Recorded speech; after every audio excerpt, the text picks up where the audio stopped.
Buenas tardes, mi nombre es Sebastián y hoy vamos a hablar de los trastornos del sodio.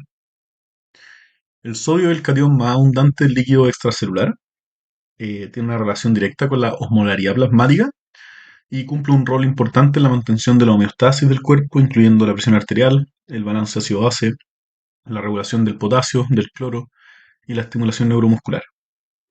La concentración plasmática habitual del sodio es entre 135 y 145 miliequivalentes por litro. Es una condición muy frecuente en el ámbito hospitalario que tiene un rol pronóstico en algunas patologías como son la cirrosis o la insuficiencia cardíaca, y la hiponatremia es la alteración hidroelectrolítica más frecuente, con una prevalencia de hasta un 30% en hospitalizados. Su manejo oportuno y correcto es fundamental para reducir el riesgo de complicaciones.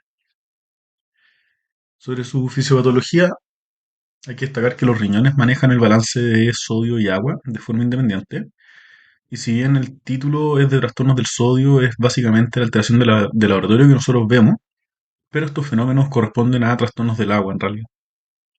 Para entender esto vamos a definir distintos conceptos. La osmolaridad es la proporción de solutos disuelta en un solvente, que en este caso es el plasma, y se entiende que en el cuerpo el líquido extracelular o LEC comparado con el líquido intracelular o LIC se encuentran en un rango de valores similares, por no decir iguales, que esto es más o menos 280 o 190 miliosmoles por litro.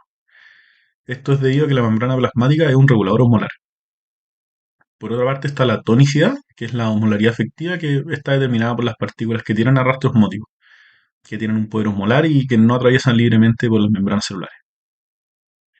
Sobre la homeostasis del agua, es importante la secreción de la hormona antidiurética o ADH, que es de secreción hipotálamo hipoficiaria.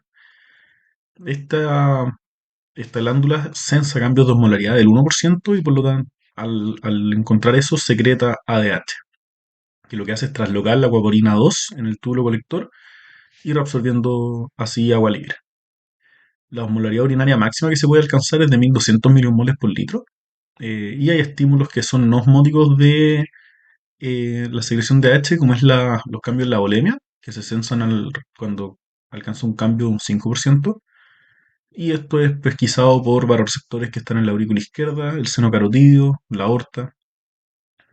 Hay otras cosas que también pueden provocar secreción de AH, como son el dolor, las náuseas, el estrés. Y otra cosa que tiene relación con la homeostasis del agua es la sed, que cada vez que tenemos cambios en la molaridad plasmática hay estimulación de sed. Sobre la homeostasis del sodio, vamos a partir diciendo que hay una ingesta diaria de aproximadamente 150 milimoles al día y hay una reabsorción renal que está regulada principalmente por el volumen circulante efectivo. Esto mediante distintos mecanismos. Primero, un mecanismo por el sistema simpático, que es la respuesta inmediata, donde aumenta el gasto cardíaco, aumenta la resistencia vascular periférica y los mecanismos miogénicos locales, que ayudan a aumentar un poco la presión. Eh, También está el sistema neuromoral del sistema renina-angiotensina-aldosterona, en donde en la mácula densa que está en el túbulo contorneado distal hay un censo de sodio, y según eso hay un estímulo del aparato yuxtaglomerular, causando así la secreción de renina para activar el eje. Eh, Esto estimula la reabsorción de sodio en el túbulo contorneado proximal vía angiotensina 2 y estimula también los canales ENaC que están en el túbulo colector a través de la aldosterona. También existen otras hormonas como los péptidos natriuréticos que tienen una acción opuesta a lo que acabamos de escribir, que se secretan al existir un exceso de sodio sensado en la aurícula izquierda por distensión, y esto estimula la natriuresis, inhibiendo la reabsorción de sodio en el túbulo colector. Para, los, para llegar a una hiponatremia tenemos distintos mecanismos. Puede ser hipertónica o hiperosmolar, en donde tenemos otro osmol presente que arrastra más agua. Lo más común en relación a esto es la hiperglicemia. O la más habitual, y lo que vamos a hablar hoy día, es los mecanismos hipotónicos, donde existe, por ejemplo, como hablamos antes, la secreción de ADH, que esta puede ser una secreción apropiada o inapropiada, o puede haber una falla en la eliminación del agua libre, donde hay un mayor ingreso de agua libre al cuerpo versus la que el riñón puede eliminar. Por otra parte, los mecanismos de hipernatremia tienen relación con la pérdida de agua libre o ganancia de líquido hipertónico. Habitualmente estos pacientes tienen una afectación de la sed o al menos del acceso al agua en la parte práctica, o pueden tener eventualmente una alteración de la capacidad de concentrar la orina. Cuando ocurren estos cambios de osmolaridad hay una adaptación cerebral. En el fondo lo que ocurre es que al alterarse el sodio plasmático ocurre un movimiento de agua entre el líquido intra y extracelular para intentar equilibrar las osmolaridades y esto lógicamente incluye al cerebro.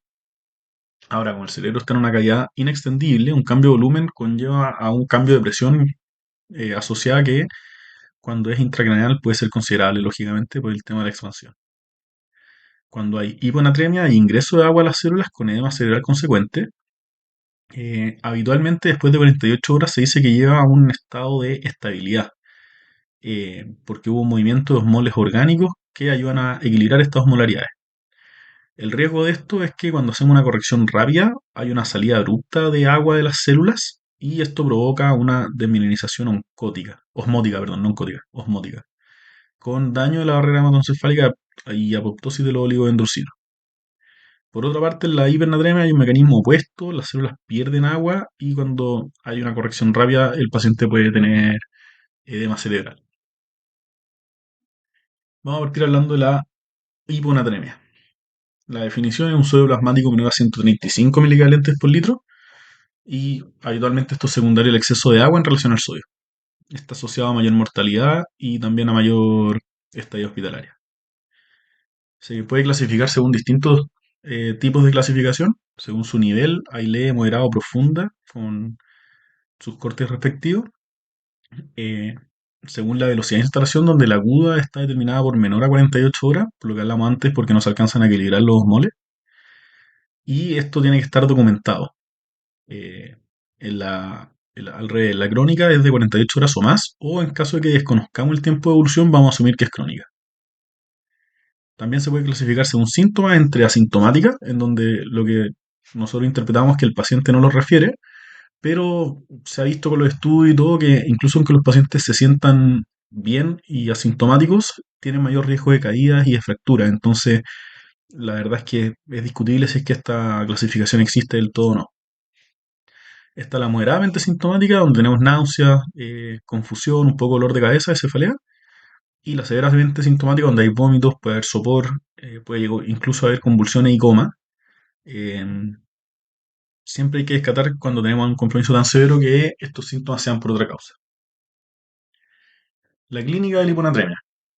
Vamos a preguntar como antecedentes enfermedades sistémicas como enfermedad cardíaca, enfermedad renal crónica o cirrosis. También vamos a preguntar por enfermedad pulmonar. Vamos a averiguar sobre los fármacos, sobre todo los de inicio reciente. A destacar la familia de los inhibidores selectivos de recaptura de serotonina, las tiazidas o los anticonvulsivantes. Y vamos a preguntar por cirugía reciente, sobre todo si es que hay cirugía hipoficiarias o trauma encefalocraniano. Vamos a hacer en el fondo, una anamnesis próxima en donde vamos a diferenciar un poco los síntomas agudos de los crónicos. Sobre los síntomas agudos, los pacientes van a tener náuseas, cefalea, bradiciquia, convulsiones o coma, que eso lo vamos a ver lógicamente. Y en la crónica, los pacientes pueden tener fatiga, también náusea y mareo, pero compromiso del estado general, alteración de la marcha, en general son síntomas mucho más inespecíficos. Hay que buscar los desencadenantes, como pueden ser diarrea, vómito o cualquier descompensación de una patología crónica. Sobre el examen físico, vamos a hacer una evaluación tipo urgencia de la ABC, si es que el paciente llega grave, como hablamos con coma o convulsiones. Y vamos a intentar hacer una evaluación adecuada del volumen corporal, pero la verdad es que el examen físico es re malo en esto. Eh, Ahora pueden haber signos evidentes de patologías de base, como puede ser una cirrosis con estigmas de daño hepático crónico o síntomas evidentes de insuficiencia cardíaca, como sobrecarga de volumen, edema, yugulares, etcétera. Y lógicamente también vamos a ver si es que hay deshidratación en otro caso. Sobre el diagnóstico, vamos a solicitar en el laboratorio electrolitos plasmáticos para cerciorarse de la hiponatremia. Vamos a solicitar la función renal, incluyendo gases, hemograma con VHS como más genérico, al igual que un perfil bioquímico, donde podemos ver cosas que nos van a apoyar al diagnóstico. Vamos a solicitar la osmolaridad plasmática, que habitualmente puede ser calculada, pero si podemos medirla, como es nuestro centro, mejor. Y vamos a hacer un estudio urinario que va a incluir la osmolaridad urinaria y el sodio urinario. La osmolaridad urinaria nos permite evaluar la acción de la ADH en el paciente. En general sabemos que si está sobre 100 la ADH está activa porque está reabsorbiendo agua. Y el sodio urinario permite evaluar la activación del sistema renina-angiotensina-aldosterona, que cuando está bajo 20 milivalentes por litro, se entiende que es un sistema activo. Vamos a tomar un cortisol basal para descartar la insuficiencia suprarrenal y vamos a tomar TSH para descartar hipotiroidismo. Esto, al final del día, vamos a ver que es parte de la evaluación del SIAD, del síndrome de secreción inadecuada de ADH, pero vamos a conversar de eso más adelante. Vamos a realizar imágenes. La verdad es que no es estrictamente necesario, pero en caso de una sospecha específica, como patología pulmonar o el sistema nervioso central, vamos a ir a buscarla dirigidamente. Eh, Hay algunos autores que sugieren que podemos hacer estudios generalizados, pero yo creo que depende un poco de los recursos y el centro en que uno esté y de la sospecha clínica. Con este estudio que hemos hecho, lógicamente vamos a intentar cerciorar la etiología de la hiponatremia y para eso vamos a ir por paso. Primero, como dijimos antes, vamos a ir a buscar la hiponatremia hiposmolar en el fondo, que es cuando la osmolaridad plasmática está bajo 275. Si es que es el caso, vamos a ir a buscar la osmolaridad urinaria. Como dijimos recién, nos habla de la actividad de la ADH, y si esta está bajo 100 miliosmoles, decimos que no hay actividad de la ADH. En cambio, sobre 100 miliosmoles sí hay actividad de la ADH. En este caso, cuando sí hay actividad de la ADH, vamos a ir a evaluar el sodio urinario. Esto es, como recién comentamos, la representación de la activación del sistema renina-angiotensina-aldosterona. Si está bajo 20, el sistema está activo. Si está sobre 40, la verdad es que es muy poco probable, a menos que esté con diurético y otros detalles que vamos a hablar más adelante. Si el sodio urinario está bajo 20, vamos a considerar que el riñón está con una hipovolemia efectiva en el fondo, y ahí vamos a ver el volumen corporal, en donde, en caso de que esté aumentado, nos habla de comorbilidades como la insuficiencia cardíaca, como el daño hepático crónico, el síndrome nefrótico. Y en caso de que el BEC esté disminuido, vamos a pensar que es por pérdida. En el fondo, el paciente está deshidratado. Esto puede ser pérdidas gastrointestinales, un tercer espacio, quemaduras como grandes quemados. Ahora, en caso de que el sodio urinario esté sobre 40, eh, que como comentamos, en caso de los diuréticos pierde un poco en el fondo la credibilidad en este laboratorio, con un volumen corporal disminuido, vamos a pensar en pérdidas como en vómitos, vamos a pensar en insuficiencia suprarrenal primaria, en encefalopatía perdedora de sal, que lo que caracteriza es la hipovolemia. Vamos a pensar en una enfermedad tubular renal o en el uso de diuréticos, como hablamos antes. Ahora, si es que el volumen corporal está conservado, nos lleva a este clásico diagnóstico del síndrome de secreción inadecuada de la hormona antidiurética, abreviado como SIAD, que este en el fondo es una secreción de esta hormona sin que en realidad sea necesaria en términos corporales, sin que sea a través de un estímulo osmótico ni la volemia. Acá vamos a ver que la orina está inadecuadamente concentrada, entonces vamos a tener una retención de agua libre. Esto puede ser en general secundario a drogas, como las que comentamos antes, secundario a enfermedad pulmonar o el sistema nervioso central, a dolor, a náuseas, vómitos o incluso infección por VIH. Otras causas de sodio urinario alto con volúmenes conservados son insuficiencia renal secundaria, en donde aumenta la secreción de AH por la ausencia de feedback negativo del cortisol a nivel central. Puede ser el hipotiroidismo, que es muy raro, pero se puede en casos muy extremos, o en casos de un reset osmostat, que es clásico del embarazo. ¿Cómo hacer el tratamiento de estas patologías? Eh, Vamos a tener que procurar que el tratamiento evite que la hiponatremia se profundice. Eh, Vamos a tener que intentar que esto disminuya la presión intracraneal en los pacientes sintomáticos, porque esto nos va a ayudar a aliviar los síntomas y evite la sobrecorrección, porque así vamos a disminuir el riesgo de demilinización osmótica. El manejo va a depender de la temporalidad de la hiponatremia y de la presentación clínica del paciente. Y así vamos a ir a buscar distintos perfiles en el fondo. Cuando hay pacientes con síntomas severos como vómitos, coma, convulsiones, un sopor profundo, esto habla de un edema cerebral importante y tenemos que corregir agresivamente. Para eso les vamos a dar suero salino al 3% de bolitos de 150 ml, que son 2 ml por kilo en el fondo, y esto lo vamos a pasar en 20 minutos, que puede ser repetible hasta 3 veces. Si los síntomas no resuelven, vamos a mantener el suero salino al 3% para intentar aumentar el sodio en un ml equivalente por litro por hora. Esto lo vamos a hacer según la fórmula de Arodia Díaz. Y esta infusión y todo la vamos a titular contra los síntomas del paciente. Vamos a llegar a un máximo aumento de 10 milicalentes por litro o llegar hasta un sodio plasmático de 130 milicalentes por litro. Si es que los síntomas resolvieron con la primera intervención en el fondo, con el bolo inicial que comentamos, luego vamos a intentar corregir lentamente, está conceptualizado como 8 milicalentes por litro al día o hasta llegar a los 130 milicalentes al día. En pacientes con síntomas moderados, como náusea, confusión, cefalea, hay un riesgo de que esto progrese hacia la severidad, entonces igual le vamos a pasar el bolo, pero una sola vez, no lo vamos a repetir, y vamos a suspender los fármacos que puedan ser causantes de hiponatremia, en el fondo los que se puedan suspender.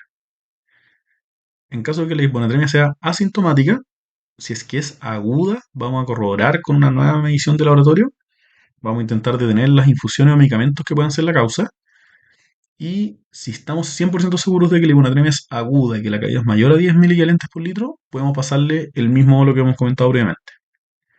Si es que es asintomática y crónica, leve, sobre 130 milivalentes, podemos no intervenir, estudiar, tratar la patología base, y si es que es moderada o profunda, vamos a corregir, pero sin sobrepasar los límites de seguridad. Vamos a evaluar los fármacos y determinar la posibilidad de los posibles culpables del trastorno, sobre todo los diuréticos. Ahora, según el volumen corporal del caso de que el paciente tenga una hiponatremia crónica y asintomática, tenemos distintos perfiles. El volumen disminuido, que en el fondo por hiponatremia vamos a reponer con cristaloide habitualmente. Hay que destacar que siempre que un paciente tenga compromiso hemodinámico, este va a ser prioritario por sobre el sodio. O si es que tenemos un volumen corporal normal en un paciente con hiponatremia crónica y asintomática, lo más probable es que sea este SIAD, si es que ya lo estudiamos. Y para el manejo lo que vamos a hacer va a ser restringir la ingesta de volumen total diaria. ¿Ya? Si es que eso no funciona, la segunda línea va a ser aumentar la ingesta de soluto. Esto se puede hacer con sal o con urea, habitualmente a través de cápsulas.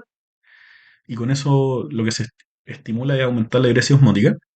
U otra opción es iniciar furosemia. Hay algunos predictores de qué pacientes van a responder mal a la restricción hídrica, y esto es electrolito urinario partido en sodio plasmático sobre 1, que el sodio urinario esté sobre 130, que la osmolaridad urinaria esté sobre 500, o que la diuresis sea menor a 1500 mililitros al día. Existe un grupo de medicamentos que se llaman baptanes, que son antagonistas de el receptor B2 de ADH, que tiene estudios que podría funcionar, pero la verdad es que es poquito. Hay diferencia muy baja versus los controles. Los estudios están hechos para máximo 30 días y tienen hartos efectos adversos como una sed que parece que es insoportable según lo escrito o alteración de prueba hepática. Entonces, la verdad, bueno, no están acá en Chile, pero en caso de que los tuviéramos, tampoco creo que sería una muy buena alternativa para estos pacientes. Volviendo a los perfiles de volumen, en pacientes con hiponatremia crónica sintomática, en un caso que tengan un volumen aumentado, vamos a hacer restricción hídrica y podemos usar eventualmente furosemia. ¿Qué hacer en caso que yo esté manejando un paciente con hiponatremia y el sodio esté pasándose hacia la sobrecorrección? Tenemos que intervenir precozmente si es que este aumento de sobrecorrección es sobre 10 milivalentes por litro en el primer día. Y para eso vamos a suspender toda la solución hipertónica y vamos a iniciar el aporte de agua libre. Esto quiere decir que le vamos a pasar sobre glucosado, un bolo de 10 mililitros por kilo. Y si es que tenemos disponible, podemos usar desmobresina, 2 microgramos endovenoso, máximo cada 8 horas. Y esto es especialmente ante VEC bajo que requiere corrección de fluido. Es clave en todos estos pacientes un control seriado de electrolitos y la pesquisa y manejo precoz de la sobrecorrección. Ahora, tenemos como clásico estudio el, el RCT, el SALSA, que es un estudio coreano, donde se comparó en pacientes adultos con hiponatremia sintomática menor a 125 milivalentes por litro el uso de un bolo rápido intravenoso versus la infusión lenta de la solución salina hipertónica. Ambas fueron efectivas y seguras y sin diferencia en el riesgo de sobrecorrección. Y el bolo tuvo una menor incidencia de tratamiento reductor terapéutico y tendió a tener una mejor eficacia para lograr la corrección de sodio en 1 hora versus la infusión lenta. Como bajada, los autores sugieren que el bolo podría sugerirse como tratamiento preferido de la hiponatremia sintomática, que en verdad es consistente con las guías actuales. Las complicaciones que pueden ocurrir en relación a los trastornos del sodio son, en primer lugar, el síndrome de desmielinización osmótica, que es por sobrecorrección rápida. La clínica de esto se presenta unos 3 a 7 días después de la corrección y está caracterizado por disartria, disfagia, paraparesia, tetraparesia, alteración del comportamiento, del movimiento, convulsiones, letargia, etcétera. Puede llegar en su estado más grave, llegar a enclaustramiento. Los factores de riesgo son un paciente desnutrido, alcohólico, con daño hepático crónico o con una hiponatremia muy severa y el diagnóstico a través de resonancia magnética. Lo otro que puede ocurrir, que es un poco al revés, es la herniación cerebral, que en general es rara y solamente se ve en hiponatremias agudas con una ingesta masiva de agua asociada a la psicosis, por ejemplo, en mujeres o niños con hiponatremia postoperatoria aguda o en pacientes con hiponatremia con patología intracraneal como TEC reciente, cirugía o hemorragia intracraneal reciente. Sobre la hiponatremia no nos vamos a referir por términos de tiempo eh, y en general es un poco más agotado ese manejo que el de la hiponatremia.